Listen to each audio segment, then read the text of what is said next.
Good morning, students.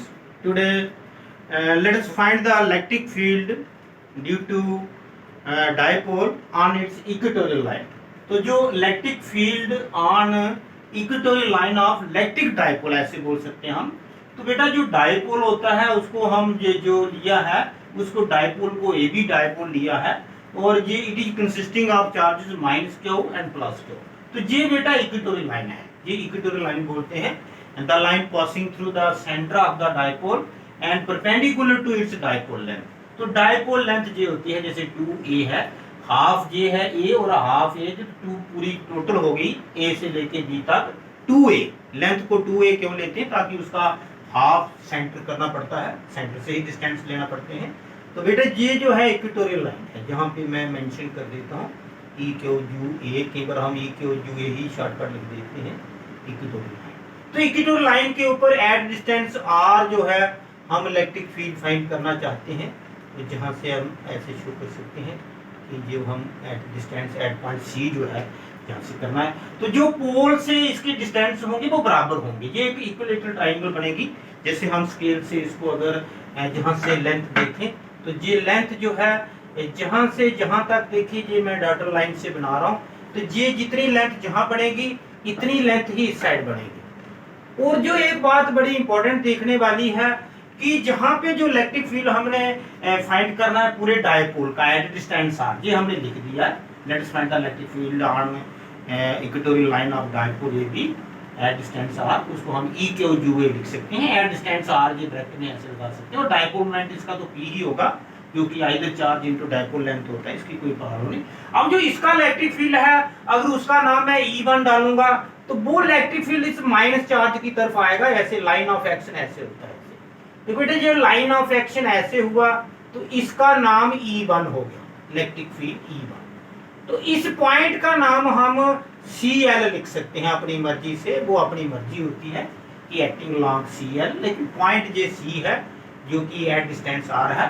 तो इस vector के हम दो कंपोनेंट करेंगे। पहले इसकी ही बात कर लेते हैं, पहले डायग्राम कंप्लीट कर लेते हैं। देखो जो डायपोल जहां से जो डिस्प्लेसमेंट है ये जहां से वो भी बात हमने करनी है, लेकिन इसने एंगल अगर जहां पे थीटा बनाया है तो जहां पे भी हमें एक हॉरिजॉन्टल लाइन खींचना पड़ेगी जिसके साथ हम हॉरिजॉन्टल लाइन किसकी, ये जो एक्सल लाइन के साथ जो हॉरिजॉन्टल लाइन है ये हमने खींच दी है, ड्रा कर दी है। तो ये जो इसका एंगल है जहां से भी उसको थीटा माना जाएगा क्योंकि ये अल्टरनेट एंगल होगी। और ये इसके दो कंपोनेंट कर लेते हैं E1। जो एंगल इसके साथ आएगा थीटे के साथ जो इसका कंपोनेंट आएगा उसको बोलेंगे हम, उसको क्या बोलेंगे, उसको हम बोलेंगे E1।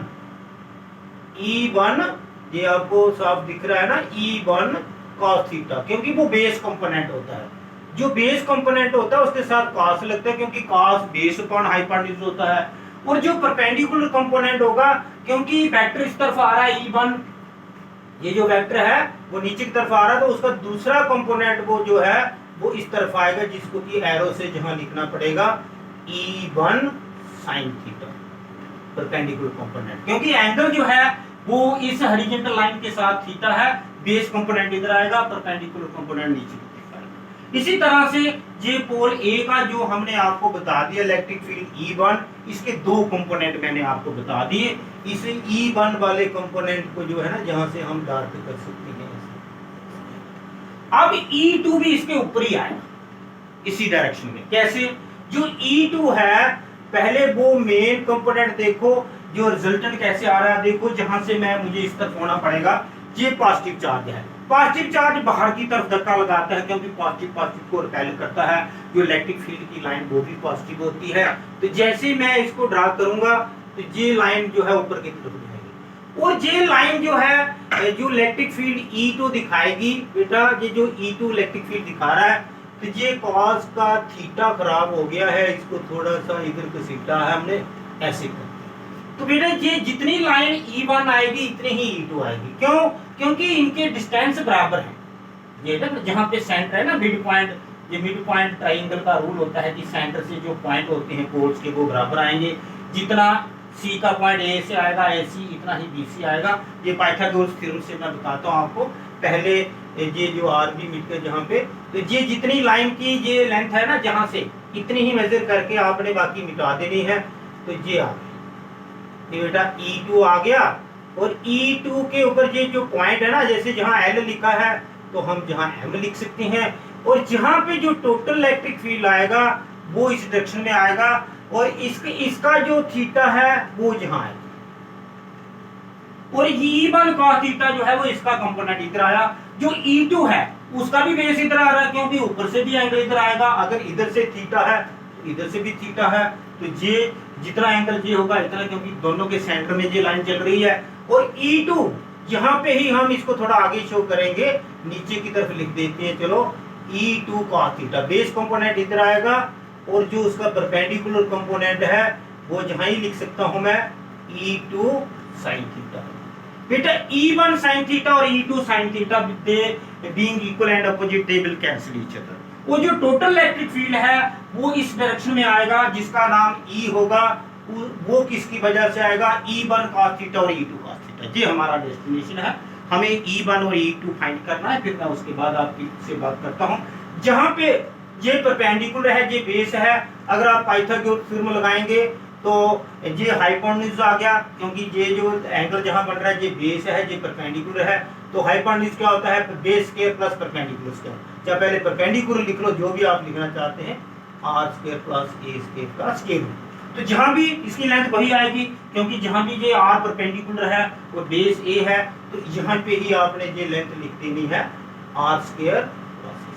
बेटा जो BC है और जो AC है वो इक्वल है, डिस्टेंस इक्वल है, तो इलेक्ट्रिक फील्ड भी इस पॉइंट पे उनके इक्वल आएंगे। लेकिन डायरेक्शन की वजह से E1 की डायरेक्शन ऐसे आ रही है माइनस के ओ की तरफ, और E2 की प्लस के ओ से बाहर जा रही है। तो दोनों जो है इलेक्ट्रिक फील्ड, एक इलेक्ट्रिक फील्ड इधर जा रहा है, एक उधर जा रहा है, दोनों का जो रिजल्ट है वो ऐसे है, E1 प्लस E2। लेकिन उनके सिर्फ बेस कंपोनेंट आएंगे। जो परपेंडिकुलर कंपोनेंट होते हैं उनके साथ साइन लगा होता है, साइन जो होता है परपेंडिकुलर कॉन हाइपोटेन्यूज होता है। तो आइए हम the electric field due to, shortcut लिख सकते हैं EL, electric field due to pole A, pole A ऐसे करके कॉमा भी डाल सकते हैं हम। जहां पे वो क्या होगा, उसका नाम मैंने E1 डाला है, सिर्फ मैग्नीट्यूड लिखना है।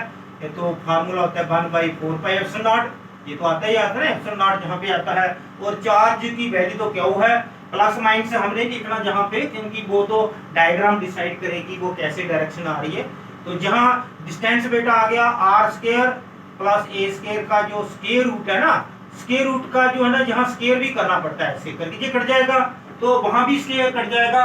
तो जहां पे जो इलेक्ट्रिक फील्ड है इसको एक बार फिर लिख लेते हैं, E1 equal to 1/4 pi epsilon naught ये Q upon R square plus A square. तो जहां वो स्क्वायर और स्क्वायर रूट कट गए, और इसको क्वेश्चन नंबर 1 बोल सकते हैं। और ये कैसे चल रहा है, किस डायरेक्शन में चल रहा है? जैसे हमने ये सिग्नल दिया है CL का, ये CL के साथ चल रहा है, C और मैंने यहाँ L लिख दिया। इसी तरह से जिसको बोलते हैं सिमिलरली, ऐसे हम इसको सिमिलरली लिख सकते हैं बेटा। तो जो E2 है, इलेक्ट्रिक फील्ड, ये हम लिखेंगे electric field due to pole B. Pole B जो है ना वो पॉजिटिव चार्ज का बना हुआ है, बिल बी भी लिख सकते हैं। क्या होगा, तो वो सिमिलरली ऐसे ही होगा, डिस्टेंस इक्वल है, सब कुछ, सिर्फ डायरेक्शन इनकी अलग अलग आएंगी। R square plus A square का स्क्वायर रूट क्या करना करके, क्योंकि वो स्क्वायर से कट जाएगा, तो ये है। और इसको बोलेंगे, ये भी अलोंग जो है हमने निशान लगाया हुआ है, अलोंग CM चल रहा है, CM चल रहा है। देखो जो हम E1 और E2 के जो कंपोनेंट्स हैं, E1 और E2 एक जैसे हैं। देखो फ्रॉम क्वेश्चन 1 एंड 2 हमें भी दिख रहा है जो E1 है वही E2 है। तो देखो as E1 is equal to E2, ठीक है ना, ये हमें दिख रहा है कि जे और हमने इनकी वैल्यू यूज करनी है, E1 और E2 इक्वल है। तो देयरफॉर मतलब ऐसे डॉट लगाने होते हैं, इसको देयरफॉर बोलते हैं। जो E1 sin थीटा है ना एंड E2 sin थीटा, जो ये कैंसिल ईच अदर, ऐसे लिख देंगे कैंसिल ईच अदर।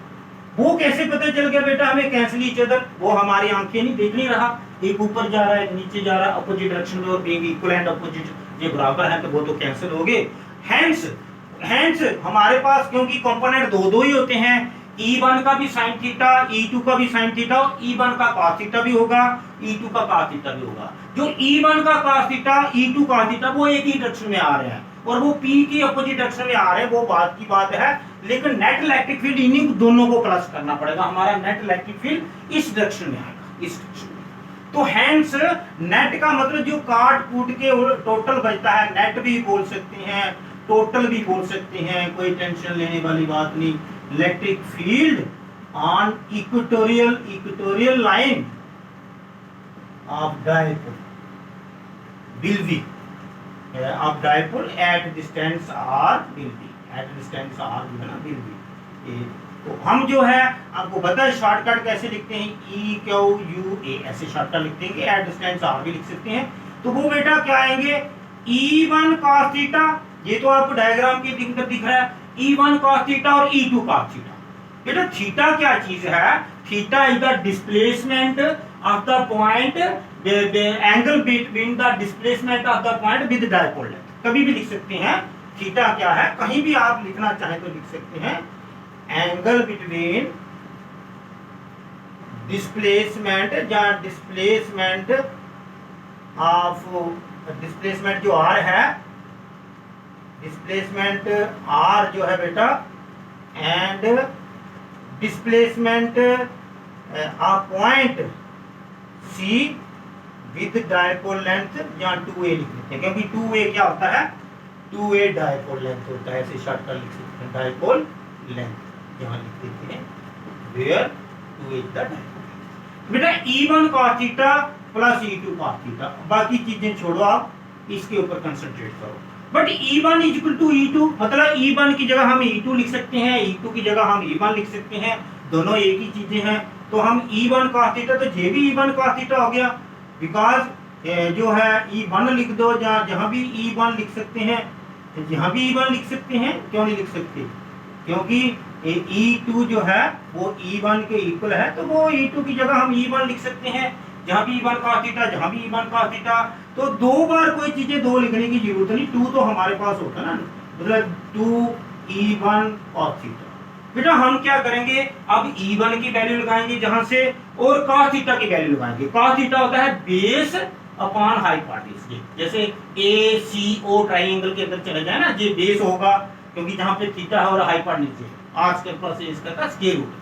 तो जहां पे हम जो हमें वैल्यू मिल रहा है इक्वेटोरियल लाइन के ऊपर इलेक्ट्रिक फील्ड, इसमें हम ये प्रोविजन चलाते हैं। वैसे तो वैल्यू ऊपर लिखी हुई है E1 की, जहां से भी देख सकते हैं, लेकिन फिर लिख देते हैं, E1 की जगह हम लिखेंगे 1/4πε0 r स्क्वायर प्लस a, ठीक है ना, एंड cos थीटा। ये दोनों चीजें हम सब्स्टिट्यूट कर रहे हैं, E1 की जगह हम किस इक्वेशन में, ये इक्वेशन नंबर 1 है और ये 2 है, इसको 3 बोल सकते हैं, जो कि हमें electric field on the equatorial line at distance r दे रहा है। एंड cos थीटा बेटा क्या होता है, बेस अपॉन हाइपोटेन्यूज होता है ना, सामने दिख रहा है, बेस है जो डायपोल की लेंथ है, और हाइपोटेन्यूज जो r square plus a square, r square plus a square का स्क्वायर रूट, जिसको हम a upon r square plus a square 1/2 की फॉर्म में लिख देंगे, क्योंकि bases are same, powers are added, ऐसे करना है। तो वी गेट इसमें इन थर्ड, चलो मैंने थर्ड नंबर लगा दिया, तो लिख देते हैं थर्ड इसमें। तो ये हमें क्या मिलेगा, जो हम चाहते हैं, electric field on EQUA at distance r। कितने मसले इसने हल कर दिए, electric field on equatorial line at distance r, ये इसका काफी है। रोल प्ले 2, E1 की वैल्यू बेटा डालेंगे जहां से देख के, 2 तो आगे जहां पे 1/4 πε0, जहां पे मल्टीप्लाई का साइन है, ये कैंसिल नहीं करना, क्योंकि 1/4 πε0 को अलग से रहने देना होता है। Q upon r square plus a square का ये पावर कितना आ गया, जहां पे 1, ये कुछ नहीं, इनटू ये cos थीटा, आगे cos थीटा। cos थीटा क्या होता है बेटा, बेस अपॉन हाइपोटेन्यूज। तो बेस जो है a और r square plus a square, तो 1/2। देखो bases are same and multiplied, तो पावर्स आर एडेड, डिनोमिनेटर में डिनोमिनेटर की मल्टीप्लिकेशन होती है, ये 1/2 है, जहां पावर कुछ नहीं है तो जहां 1 लिख दीजिए, 1/2 और प्लस 1 करके देख लीजिए, 3/2 होता है। 1 और आधा कितना होता है, 1.5 होता है ना, 3 का आधा 3/2। तो ये बेटा हम इसको आगे ले जाते हैं इधर, ये जो है जहां से a आ गया, जहां से 2 आ गया, 2a q इंटू 2a बन जाएगा 1/4 πε0। देख लो ध्यान से, देख लो ना, ये 2 है ना, 2 के साथ ए जो है 2a बन गया और साथ में क्यू लगेगा तो p बन जाएगा बाद में। तो जहां पे ऐसे डॉट भी लगा सकते हैं क्यू इंटू 2, ये ऊपर जो फैक्टर है ना सारे ये मैंने कंबाइन करके लिख दिए क्यू 2a। तो नीचे जो है R square plus A square whole power, ये स्क्वायर दिख रहा है ना 3/2। अब बेटा ये जो हमें इक्वेटोरियल लाइन के ऊपर at distance R electric field मिला, इसकी जगह हम पी तो लिखना ही लिखना है। तो इसको एक बार फिर हम लिखना पसंद करेंगे। ये लेफ्ट साइड बार बार हम लिख रहे हैं, कोई प्रॉब्लम नहीं, क्योंकि ये हमारा डेस्टिनेशन है। तो इसको तो हमने अपने साथ साथ रखना है इक्वेटोरियल लाइन के ऊपर एट डिस्टेंस आर। ये क्यू इंटू 2a की जगह मैं पी लिख दूंगा, ये हमारा आंसर आ गया है। लेकिन फॉर आइडियल डायपोल भी कुछ हमारा फर्ज बनता है कि जो ए स्क्वायर प्लस हो रहा है इसको हम नेग्लेक्ट करेंगे। P upon R square plus A square power 3। ये बेटा आ गया हमारा आंसर। ये तो एग्जैक्ट आंसर है लेकिन इसको मानते नहीं है। क्यों? फॉर आइडियल डायपोल, जो आइडियल डायपोल होता है ना उसमें क्या करना पड़ेगा, जा इधर करते हैं। फॉर आइडियल डायपोल, बेटा आइडियल डायपोल में क्या होता है, जो ए होता है ना डायपोल की लेंथ वो बड़ी छोटी होती है, किससे, very very less than R. जिस डिस्टेंस के ऊपर हम इलेक्ट्रिक फील्ड फाइंड करें ना सेंटर से, जहां ये डायपोल लेंथ बड़ी स्मॉल होती है। ऐसे तो हमने बड़ी बनाई है ताकि आपको समझ आ जाए। तो देयरफॉर जो ए स्क्वायर इज नेग्लेक्टेड, बेटा जब हम ए स्क्वायर को नेग्लेक्ट कर देंगे यहां से, तो ये 2 से ये 2 पावर कट जाएगी, आर के ऊपर पावर 3 आ जाएगी और हमारा जो है वो इलेक्ट्रिक फील्ड जो है ऑन द इक्वेटोरियल, ये सब्स्टिट्यूशन है नीचे ऐसे लिखा है एट डिस्टेंस आर, तो 1/4 पाई एप्सिलॉन नॉट और p divided by R square ना। जब ये स्क्वायर को लिखना ही छोड़ देंगे तो 3/2, 2 से 2 पावर कट गई, तो हमारे पास ये आ गया electric field on equatorial line at distance R. ये है, ये सब्स्टिट्यूशन है, बिल्कुल नीचे लिखना होता है साइड में करके 1/4 pi epsilon not p upon. अगर आपने इसको वेक्टर फॉर्म में लिखना तो जहां भी एरो लगा दो, जहां भी एरो लगा दो, कोई प्रॉब्लम नहीं। और इसकी डायरेक्शन क्या है, एक्टिंग अलोंग, अलोंग किसके, अलोंग नहीं अपोजिट टू पी, क्योंकि जो टोटल इलेक्ट्रिक फील्ड है इधर जा रहा है। जो टोटल दोनों का टोटल बनेगा ना, जिसको हम ई बोलेंगे, वो जो इक्वेटोरियल लाइन के ऊपर है, वो जो है इस पॉइंट के ऊपर जो टोटल बन रहा है वो बेटा opposite to the direction of E, opposite. इसकी जो डायरेक्शन है ना, जहां लिख देते हैं opposite to dipole, dipole moment जो p है ना, ये ऐसे जा रहा है, ये ऐसे जा रहा है, और जो हमारा नेट इलेक्ट्रिक फील्ड वो ऐसे जा रहा है, अपोजिट डायरेक्शन में हो गया ना, ये अपोजिट डायरेक्शन में हो गया। तो ये था बेटा। और ये देखा आपने equatorial line E Q U A, ऐसे इक्वेटोरियल लाइन ये ऐसे आप उठा लगा है। तो ये आपने देखा जो एक्सल लाइन पे था जहां पे वो 2 फैक्टर था। तो इक्वेटोरियल और एक्सल में क्या फर्क है, इक्वेटोरियल लाइन जो है वो कम होता है इलेक्ट्रिक फील्ड, और जो एक्सल लाइन है उस पर डबल होता है। हम ये भी एक प्रेडिक्शन कर सकते हैं कि जो एक्सल लाइन के ऊपर इलेक्ट्रिक फील्ड होता है और जो इक्वेटोरियल लाइन पे, उनको अगर बराबर लिखना हो तो वो कैसे लिख सकते हैं। ये तो बेवकूफी ना, अगर मैं ऐसे लिख दूं कि ये दोनों बराबर होते हैं, इक्वेटोरियल वाला कम होता है, इसके साथ मैं 2 लगाऊंगा तो वो एक्सल लाइन के साथ बन जाएगा। इक्वेटोरियल का इलेक्ट्रिक फील्ड कम होता है, हम कह सकते हैं कि एक्सल लाइन की इलेक्ट्रिक फील्ड जो होता है एक्सल लाइन पर, वो इक्वेटोरियल लाइन का डबल होता है, वहां पे 2 फैक्टर है। तो जी मैंने आपको चेक कर, ये था इक्वेटोरियल लाइन के ऊपर जो इलेक्ट्रिक फील्ड फाइंड करना। ओके।